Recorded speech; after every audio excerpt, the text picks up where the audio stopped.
the wealthiest cities in the world. This center of global commerce found itself under siege from the air. The city had long outgrown its tiny airport. The onslaught of huge commercial jetliners was endangering the lives of residents. Inefficiency threatened to choke off the lifeblood of the city: trade. Hong Kong desperately needed a new world-class airport. But there was no land to spare. Solving this problem called for one of the most complicated civic engineering projects in history. Builders estimated the project would take decades. They were given only 7 years. Could engineers and builders execute a project this extreme?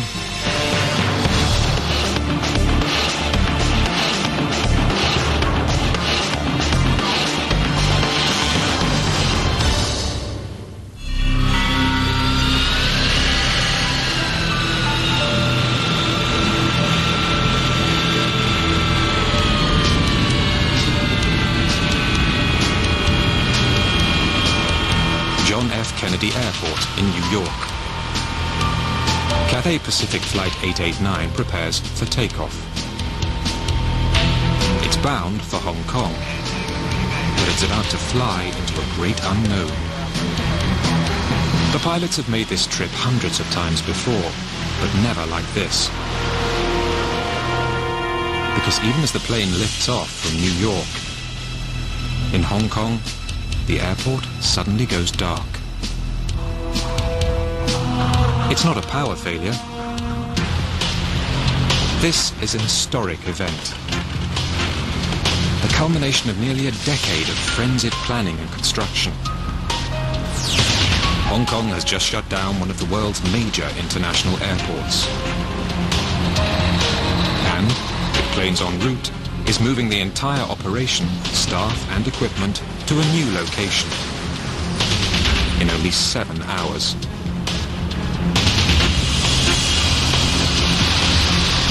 It's the final hurdle in a 7-year race to complete one of the largest, most ambitious civil engineering projects of the 20th century.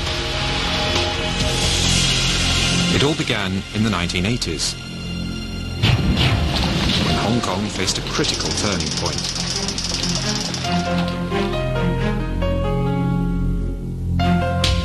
In the 20th century, Hong Kong had become one of the world's great economies. But these towering skyscrapers masked a glaring weakness. Kai Tak Airport. Dangerous and outdated, the airport sat crammed in the heart of the city. Kai Tak made every flight into Hong Kong a heart-stopping flirtation with disaster,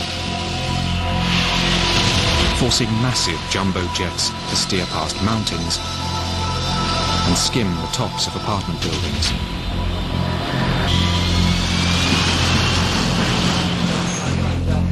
More than 6 accidents or near misses occurred at Kai Tak in the last 2 decades. In this accident in 1993, the plane overshot the runway, injuring 22 and killing 2. And there was another enormous problem: cargo. The airport had only 1 runway. It had become a major bottleneck to global trade. Hong Kong could not continue with its existing airport in terms of passengers, and even more important in terms of cargo. Hong Kong is the biggest international airport in terms of cargo in the world. With billions of dollars at stake, pressure was mounting for Hong Kong to build its way out of the gridlock. But where? The city was jam-packed, without a shred of available land. There was only one possibility: build the airport at sea. The proposal was mind-boggling. It called for the creation of a new island in the South China Sea. On that island, a massive new air facility, capable of handling the world's biggest jets, and the single largest passenger terminal on Earth. But this massive airport was itself only a small fraction of the overall project. To get passengers and freight to and from the airport quickly, the plan also called for 35 kilometers of new superhighways and tunnels, and a new high-speed rail system.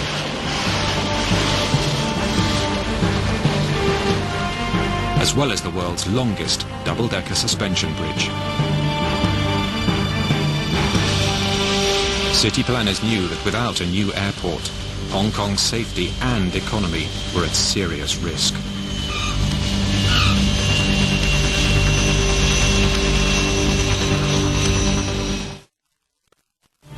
The city of Hong Kong had proposed the world's most ambitious engineering project. A system of bridges, tunnels and railways, and the largest passenger terminal ever built. Estimates projected that under normal conditions the project could take between 10 and 20 years. But these were not normal conditions. The project would have to be completed in just 7. A demanding schedule wasn't the only issue. Politics, left over from the 19th century, added a unique twist to this 21st century endeavour. Hong Kong had been a British colony since the Opium Wars. But as part of the peace treaty signed in 1898, Britain agreed to return the territory to China after 99 years.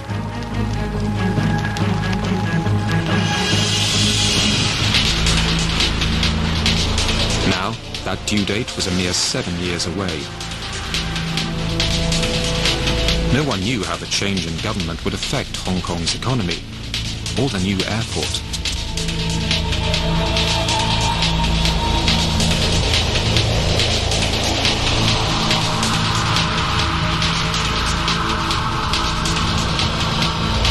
There was only one way to make certain politics wouldn't stall construction.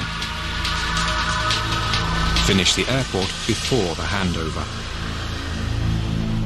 The airport was the pawn in this huge game of chess, the political chess that was going on. But Hong Kong's a very unique place in as much that there's very much a can-do, will-do approach to life, and the Chinese work ethic is admirable, and I think it would have been difficult to achieve the progress that we did make in many other places in the world. In September 1991, the race was on. The first challenge, create enough level ground for the airport. Engineers had their eyes on a pair of rocky little islands called Chek Lap Kok and Lam Chau, 26 kilometers from Hong Kong Island. But neither of the islands was large enough or flat enough to house the airport. One thing was certain. First, the mountains had to go.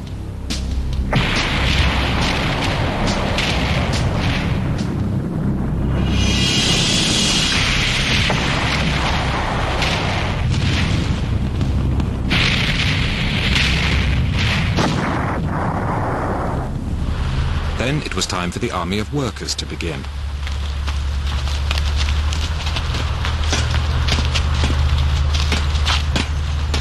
Commanding giant earth movers, they carted away 200 million tons of rubble.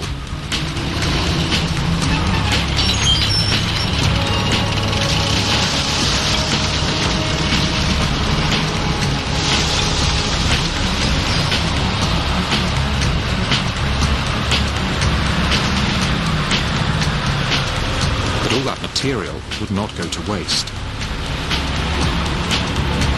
It would soon be recycled as fill to turn the two small islands into a single larger one.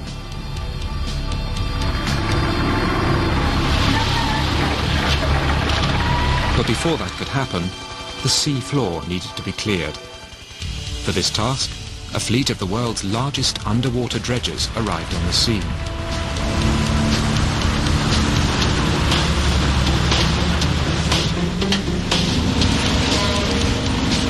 giant vacuum cleaners, their underwater hoses scoured the ocean bottom, removing a layer of soft mud 12 meters thick to expose the stable rock below. The cleared seabed provided a solid base for what was to come next. A layer of sand, followed by the pulverized remains of the island's mountains.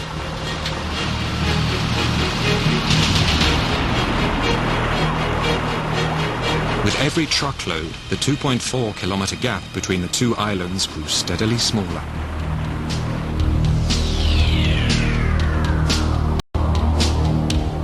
Everybody was under extraordinary time pressure.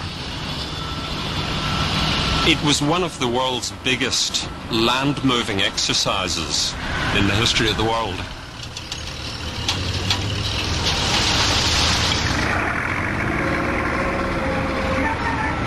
Working day and night, inch by inch.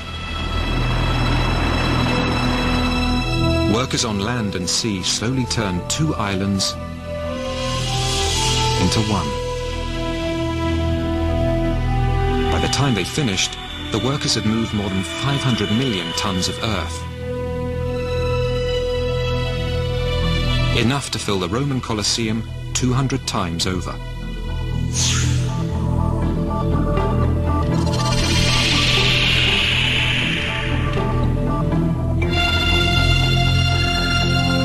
As the airport island was taking shape, construction crews began the daunting task of connecting the island to the city. Plans called for new tunnels, bridges, and highways to be built across 35 kilometers of land and water.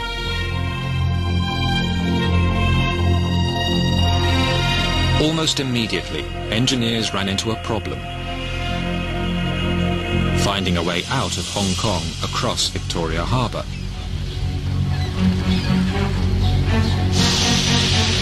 Two automobile tunnels had already been built in the harbour decades earlier, but they were now overloaded with traffic, sometimes causing 2-hour traffic jams at rush hour. A third, much larger tunnel was needed. It had to be wide enough to carry 6 new lanes of traffic.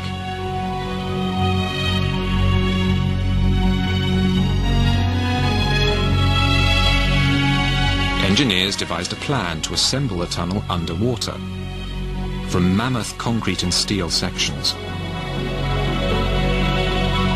The sections were manufactured at a harbourside quarry 15 kilometers from the final tunnel location. Each one weighed 32,000 tons when finished, as heavy as a fully loaded ocean liner.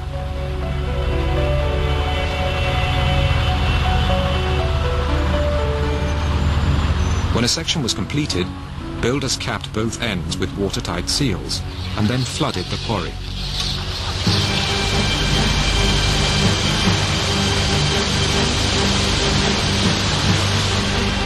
The massive tunnel sections were then floated out into the harbour.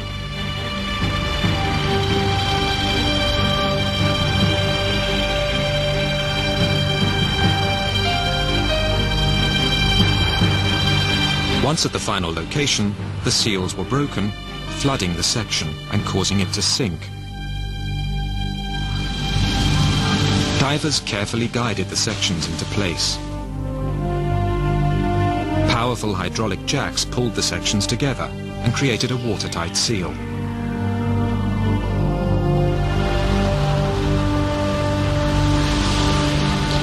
Then, builders made the final connections from the inside, and the tunnel was complete.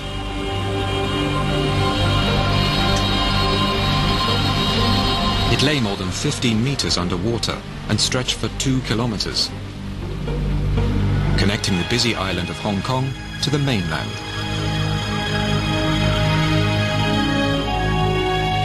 With one waterway conquered, an even greater challenge loomed.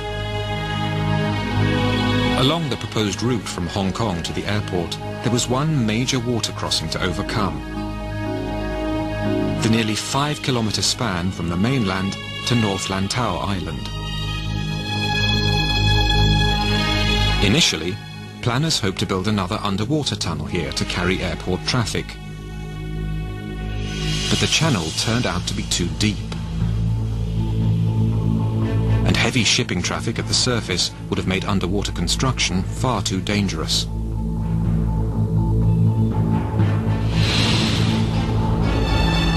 So engineers had to come up with another solution.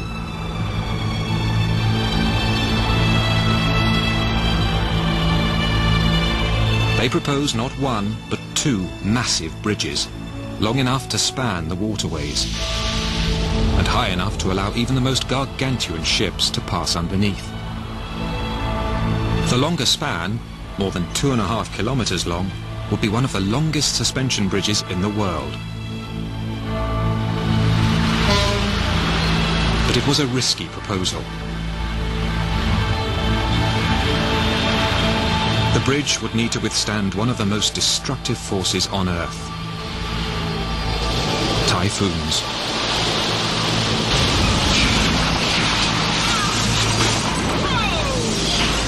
Packing devastating winds, well over 300 kilometers per hour. As many as 8 typhoons slam into Hong Kong each summer.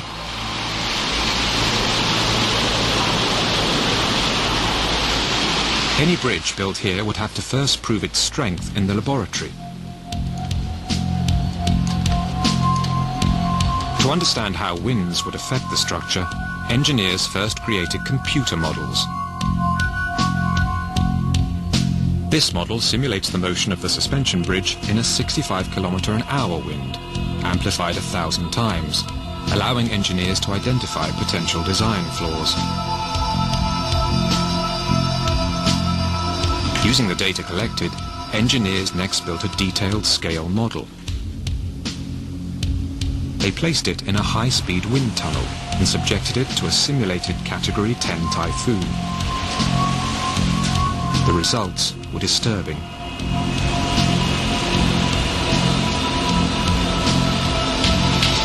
The bridge would become dangerously unstable in high winds.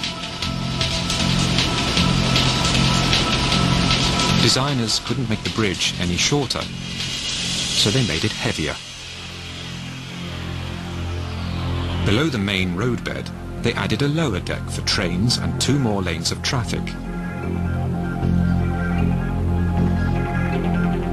This design stiffened the bridge. It solved a potential problem and added capacity. But for the builders, the design raised the stakes.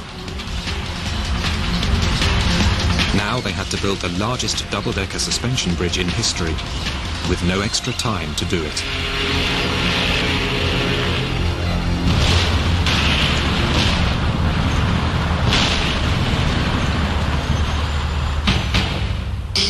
First, the building site was leveled.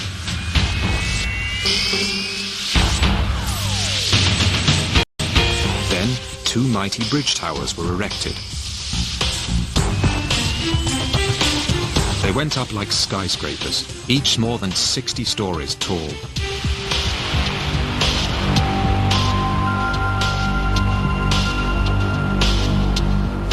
The plan was to hang heavy suspension cables from these towers to support the massive road deck. But the giant cables needed to be 1 meter in diameter and each weighed 13,000 tons. Because of their massive weight, the cables could not simply be assembled on the ground and then hoisted into place. Instead, bridge builders used an ingenious but risky technique. They built the massive cables in the air. 2 spinning wheels shuttled several small strands at a time, back and forth across the towers, each pass adding girth to the massive cables.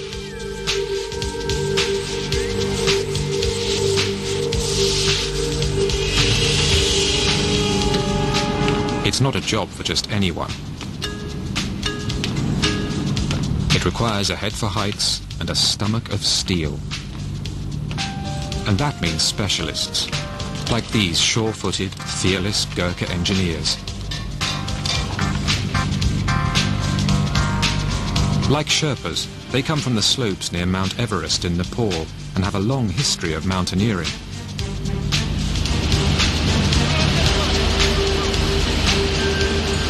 By hand and by hook, the Gurkhas guided the spinning wheels and huge steel ropes from tower to tower.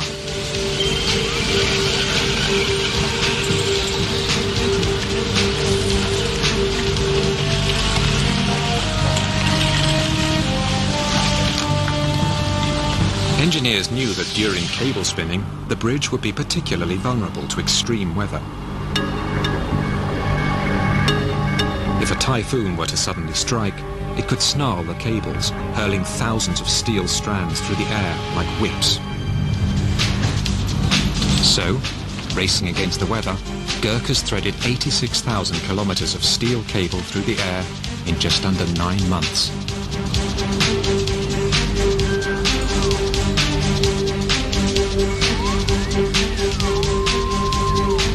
That's enough cable to circle the globe more than twice.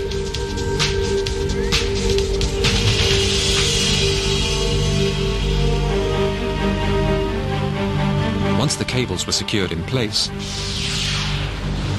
the final and most dangerous part of the project could be completed: installing the huge bridge decks. Each prefabricated section weighs 900 tons, and to be installed had to be hoisted from a barge on the water 60 meters straight up. Starting at the center and working out towards the towers, builders painstakingly raised each deck section into place. Finally, 5 years after the project began, the bridge was complete. The pressure probably squeezed the project along. It greased the wheels and things had to work. And if it had not been for that pressure, it might have been that we might have hit something that would have held it up for a while. It was quite staggering to me and to others, I think, that we had constructed this monument, the sort of bridge to the future.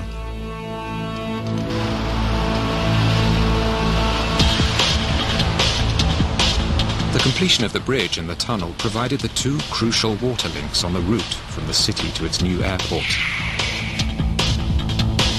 But now, those two links needed to be connected to each other. It would mean building two brand new highways right in the middle of one of the most congested places on Earth.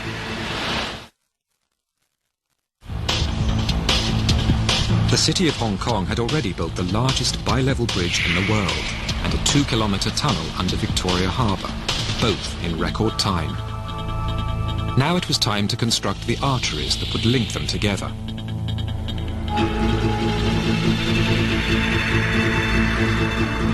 The first, the Kwai Chung Expressway. This would take traffic from the tunnel 15 kilometers down the coast all the way to the new bridge.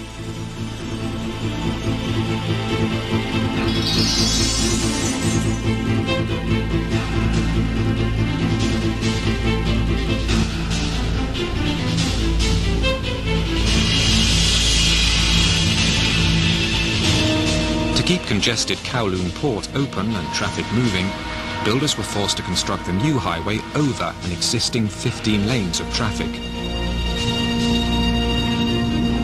And that wasn't all. To minimize traffic slowdowns, the construction crews could work only at night.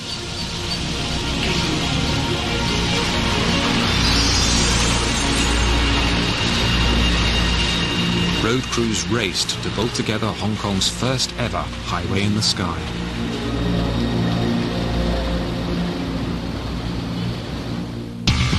Meanwhile, the other highway, the final link in the chain, was also under construction. This 12-kilometer road, called the North Lantau Expressway, would take traffic from the bridge to the airport.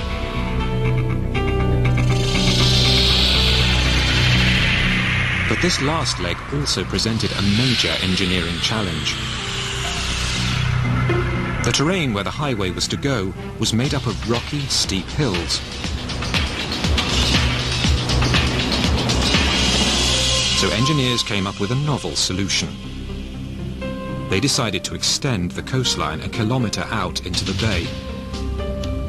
North Atlantic Expressway really is a land formation job.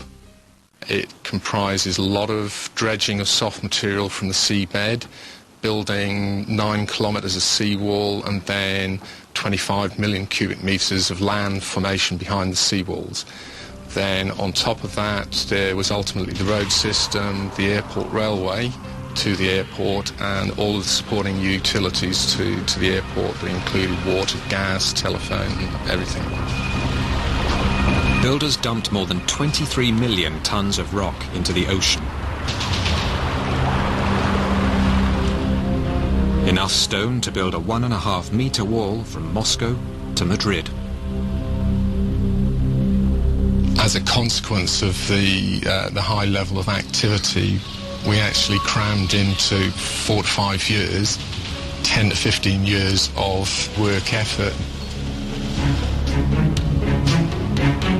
When this final link was finished, the route would be complete. A brand new thoroughfare, winding its way from the airport, sitting on a man-made island, along 12 kilometres of coastal highway, across one of the world's longest suspension bridges, over 10 kilometres of elevated highway, through an underwater tunnel into Hong Kong. It would be a stunning accomplishment. And yet, it wouldn't be enough. The new route would be great for cars and trucks.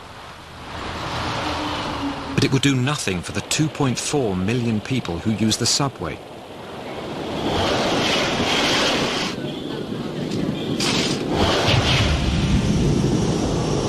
So engineers decided to add an ultra-high-speed rail line. It was an historic first. Anywhere else in the world you will find that the railway has been fitted in afterwards. So we had an opportunity to design a railway in conjunction with the design of the airport itself. The new Airport Express would need a huge new station in Hong Kong. But as it had been with the airport and highway, there was no land to spare.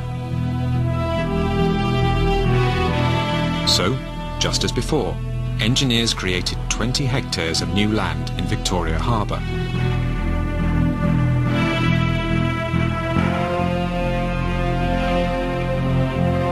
In only 2 years, the new station was completed.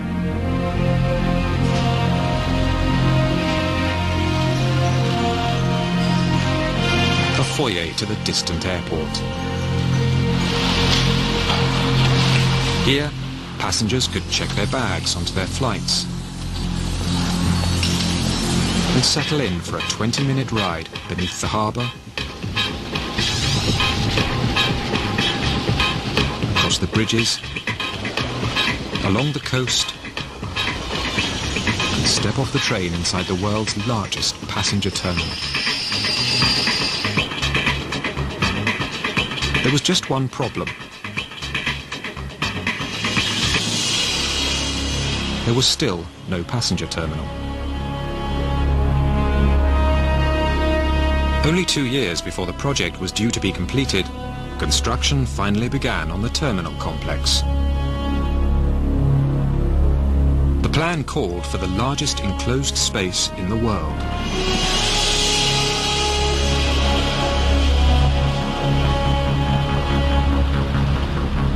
But as builders began work on the terminal's massive foundation, they made a chilling discovery. Ocean tides were forcing groundwater up into the foundation. If not corrected, that groundwater would push the terminal off its foundation, all 500,000 square meters of it. Engineers knew they couldn't fight the force of the tides. They needed to find a way to secure the building against that steady pressure.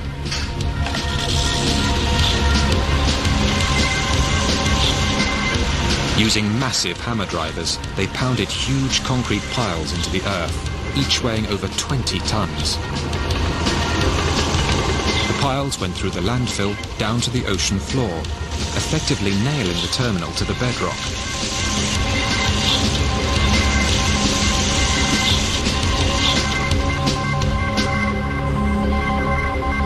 With the foundation secured, work on the terminal itself could begin. It was to be the crown jewel of the entire project. A passenger terminal of epic proportion.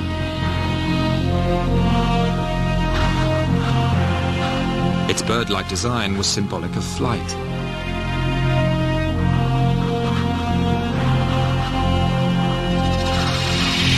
But just as construction was about to begin, project managers came to another disturbing realization. There was simply no way they could build the terminal fast enough to make the looming deadline. Project managers and the Chinese government began working on a solution that would allow construction to continue unimpeded during the transition to Chinese rule. While negotiations continued, engineers pressed ahead with the daunting task of raising the terminal roof. Luckily, it turned out to be relatively fast to build. It was made up of a repeating lattice of steel trusses that could be mass-produced on a gargantuan scale.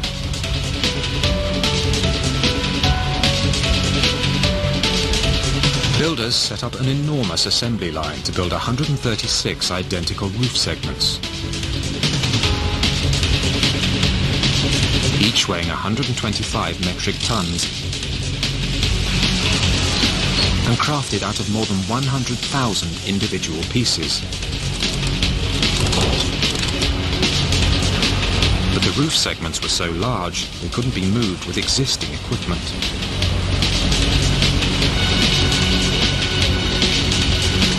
So project engineers came up with this.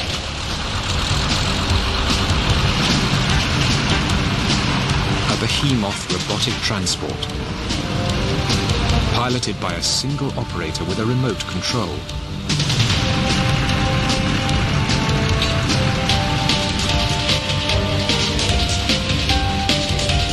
Once at the site, giant cranes stretching 20 stories high carefully lifted each piece into place.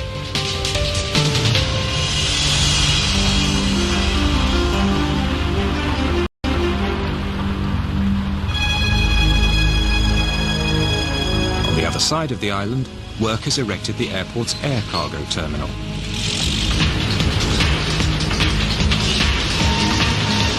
A state-of-the-art facility, it was designed to handle the flood of containers that would pour through the airport every day.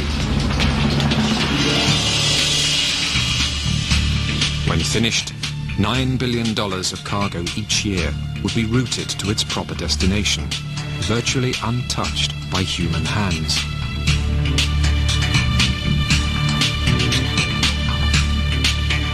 In fact, the cargo terminal itself will be so thoroughly automated that the entire structure will be like a giant robot.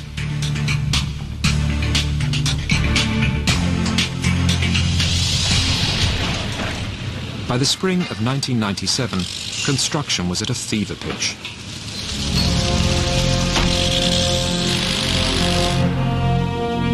The handover date, when China would govern Hong Kong, was only months away. The last two sections of the Western Harbour Tunnel were sunk and connected.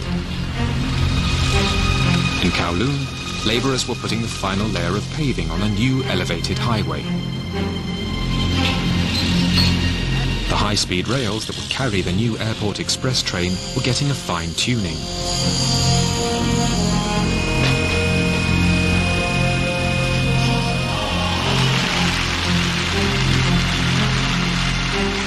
July the 1st, 1997, day of the handover.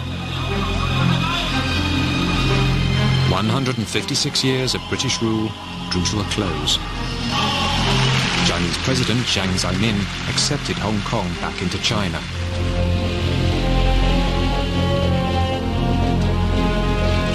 Behind the scenes, tireless negotiations have paid off.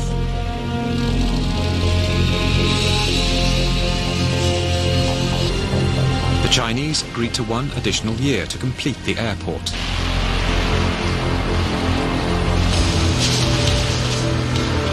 But construction teams knew that wasn't enough time. That's because the airport would utilize a vast array of new technologies, including new systems for air traffic control, flight information, customs screening, and security. The 1-year deadline left insufficient time to test these new systems. The biggest concern was the automated baggage handling system.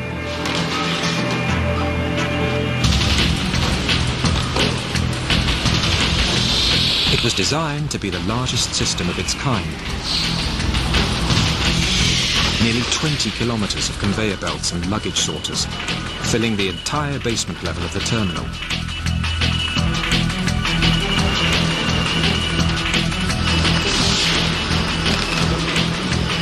Capable of shuttling hundreds of thousands of bags a day to their proper destinations.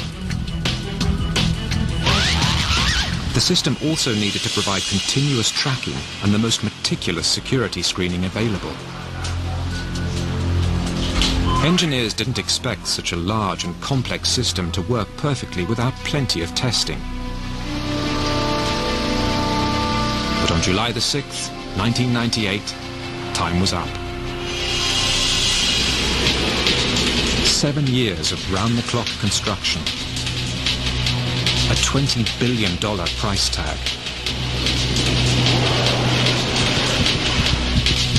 And 10 million man-hours had come down to this, the moment of truth.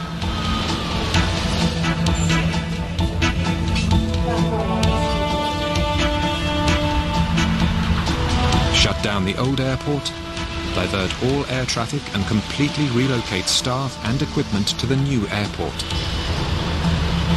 In just 7 hours.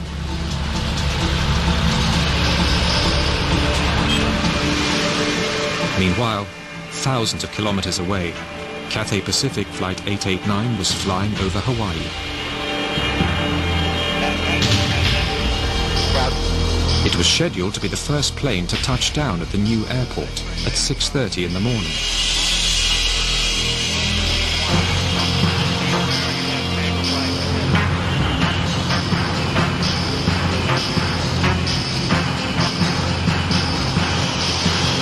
At 1:17 a.m., the runway lights at Old Kai Tak Airport were switched off for the last time. Goodbye, Kai Tak, and thank you.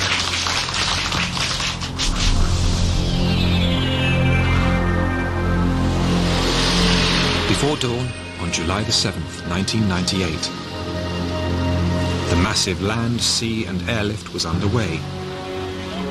It would take more than 800 trips to ferry equipment and personnel before the new Hong Kong International Airport was finally equipped and staffed.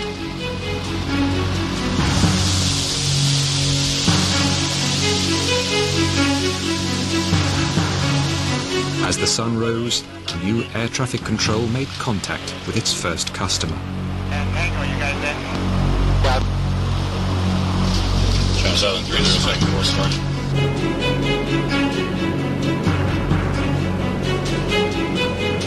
At 6:25 a.m., Flight 889 touched down on the north runway. Hong Kong International Airport was up and running.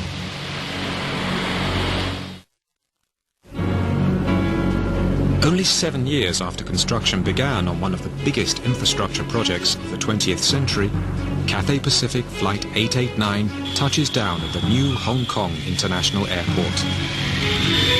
It was great excitement, right?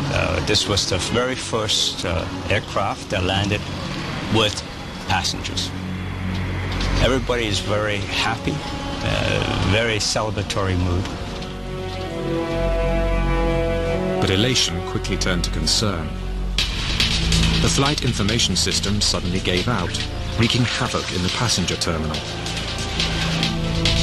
Monitors went blank. Aircraft gate assignments tangled, and thousands of passengers were delayed. At the air cargo terminal, things were even worse. The communication link with Kai Tak Airport was suddenly lost. Then, a critical database was accidentally deleted.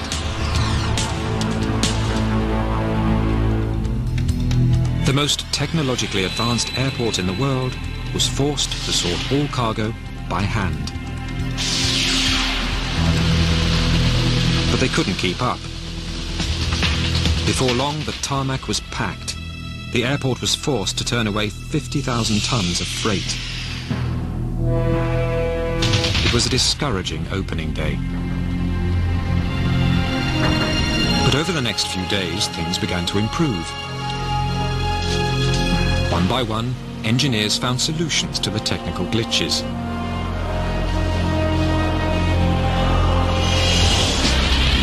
Within weeks, passenger numbers began to climb, with more than 500 flights arriving or departing each day. Double the traffic handled by Kai Tak at its busiest. At the cargo terminal, the giant sorter was finally running smoothly. Just as planned, the vast maze of fully automated lifts and cranes was moving, sorting and stacking 4,000 tons of cargo a day.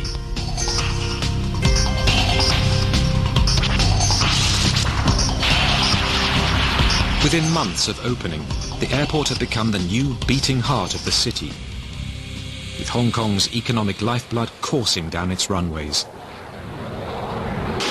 But nature had one last surprise in store for the young airport. Only a year after the grand opening, Typhoon Sam slammed into Hong Kong. Winds gusted over 150 kilometers an hour. And right in the middle of the storm, China Air Flight 233, carrying 315 passengers, began its final approach. The plane had already tried to land once, only to abort and return to the sky. In a fateful decision, the pilots attempted a second landing.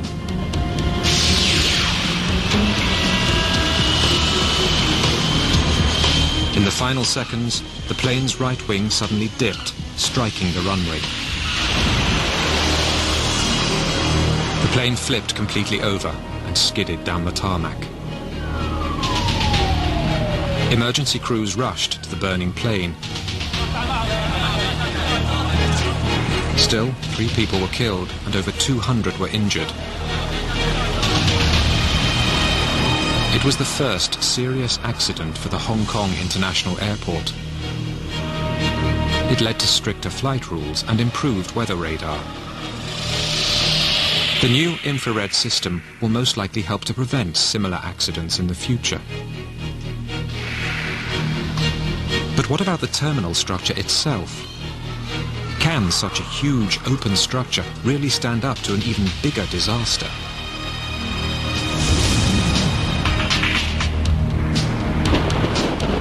The year is 2010. A Category 10 typhoon with wind speeds over 450 kilometers per hour bears down on Hong Kong. The storm's track has it making a direct hit on the airport. So emergency plans go into effect. Airport traffic control diverts planes to other airports, and outgoing flights are cancelled. But now there's an even greater concern. The glass terminal building is vulnerable. Engineers worry that the building could be ripped right off its foundations. The building trembles and groans. And then, the sound of shattering glass. It's a terrifying occurrence, but it actually relieves the pressure from the wind, possibly saving the building. The largest enclosed structure in the world survives, with minimal damage. During construction, Hong Kong Airport was the largest infrastructure project in the world, overcoming tremendous logistical, technical and political obstacles. The lessons learned are invaluable as other cities and countries look to their futures. We can have no more inspiring an example of extreme engineering than Hong Kong International Airport. 接下来，目睹全世界最大型的掘金铲如何在8个星期内打造完成，建筑巨擘，接着播出。